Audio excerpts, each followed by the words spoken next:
You've seen the headline before, some outrageous claim about a cheap, everyday substance that supposedly wipes out an entire infestation overnight.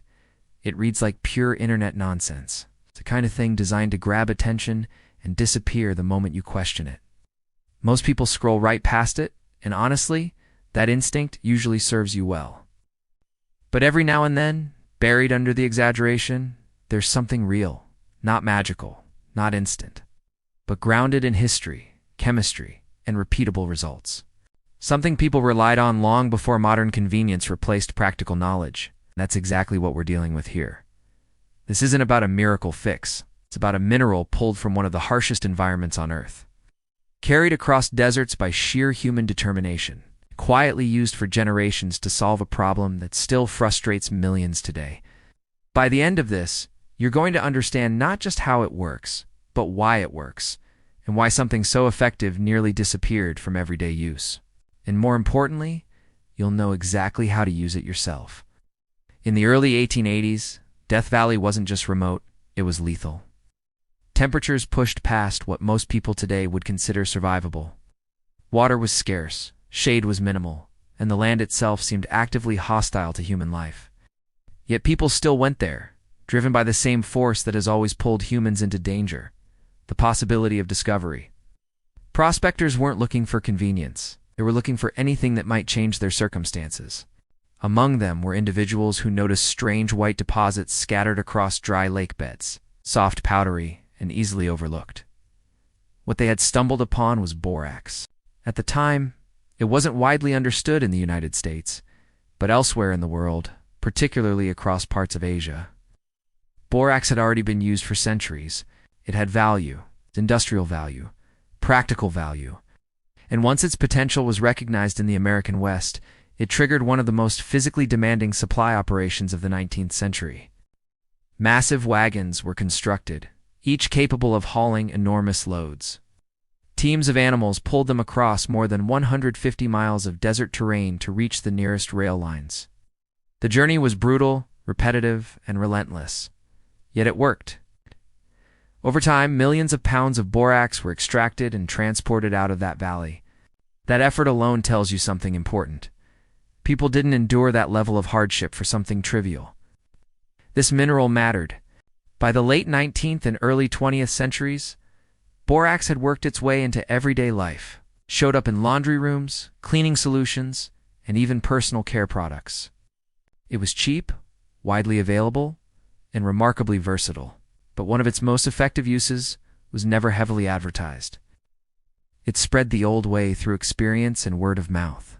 Across households, particularly in rural and working-class environments, people discovered that borax could solve a persistent problem: ants, not temporarily, not superficially, but at the source.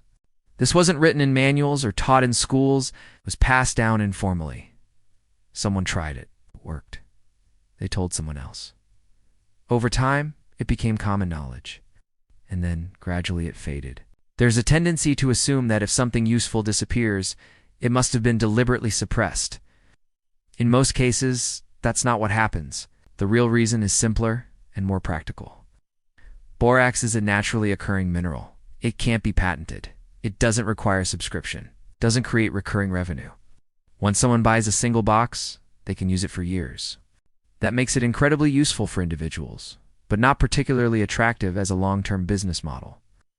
Modern pest control, on the other hand, thrives on repeat service. Regular visits, ongoing treatments, continuous dependency. That structure generates consistent income, and as a result, it's heavily marketed and widely adopted. Over time, people stopped hearing about the older method. Not because it stopped working, but because no one had a strong financial incentive to keep promoting it. So the knowledge didn't vanish, it just stopped being repeated. To understand why borax works, you have to shift how you think about ants. An infestation isn't just a group of insects wandering through your kitchen.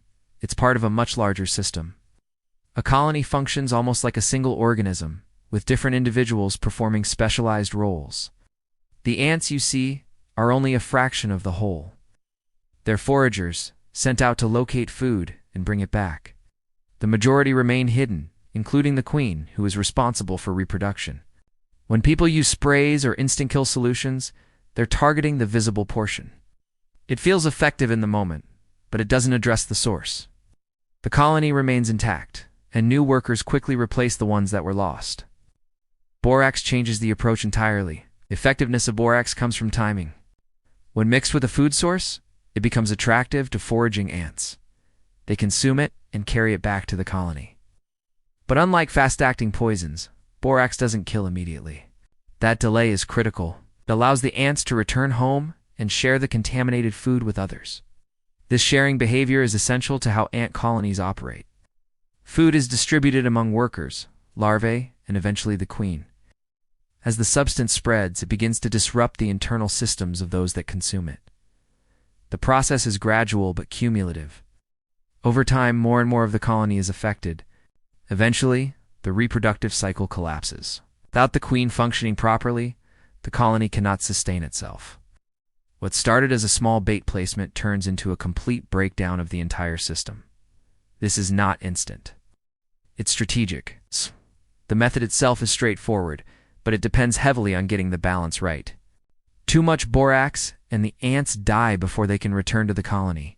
Too little, and the effect is diluted as it spreads. The goal is to create a mixture that is attractive enough to be collected and potent enough to be lethal over time. When applied correctly, the results follow a predictable pattern. At first, activity increases as more ants are drawn to the bait. This often leads people to think the method is failing, when in reality, it's doing exactly what it should. Over the following days, activity begins to slow. Trails become less organized. Numbers decline. Given enough time, the colony disappears entirely. Patience is not optional here. It's part of the mechanism. There's a reason these kinds of solutions often get dismissed. They're frequently presented in ways that undermine their credibility. Claims of instant results or universal effectiveness don't hold up. Borax is not a one-size-fits-all answer. It works exceptionally well for many common household ant species, but it's not designed for every pest problem. It also requires responsible use. Just because something is widely available doesn't mean it should be handled carelessly. Proper placement and awareness of pets or children are essential. Acknowledging these limitations doesn't weaken the method, it strengthens it. It places it in the real world where it belongs. There are situations where this approach isn't enough. If an infestation is tied to structural damage, or if you're dealing with pests that behave differently, professional intervention becomes necessary. That doesn't invalidate the method. It simply defines its scope. The real value lies in knowing when you can handle a problem yourself, and when it makes sense to bring in specialized expertise. That distinction is what separates practical knowledge from blind reliance. At its core, this isn't just about ants or minerals or even history.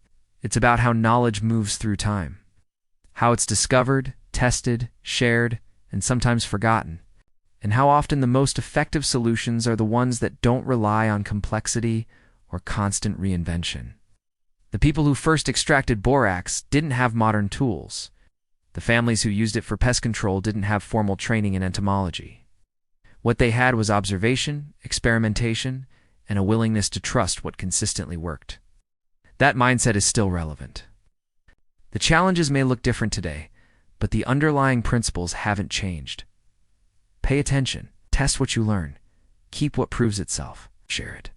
The world hasn't become simpler. If anything, it's become more layered, more commercialized, and more dependent on systems that encourage ongoing consumption. In that environment, simple, effective solutions tend to get overlooked.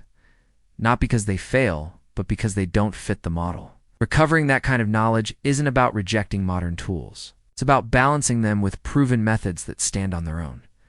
And sometimes, those methods are sitting quietly on a shelf, waiting to be remembered. If this gave you something practical, something grounded, something you can actually use, don't keep it to yourself. Share it with someone who's still stuck in the cycle of temporary fixes. Subscribe for more content that cuts through the noise and brings real, tested knowledge back into focus. And if you've got a piece of old school wisdom that still works today, drop it in the comments. That's how this kind of knowledge survives. Stay sharp, stay self-reliant, and I'll see you in the next one.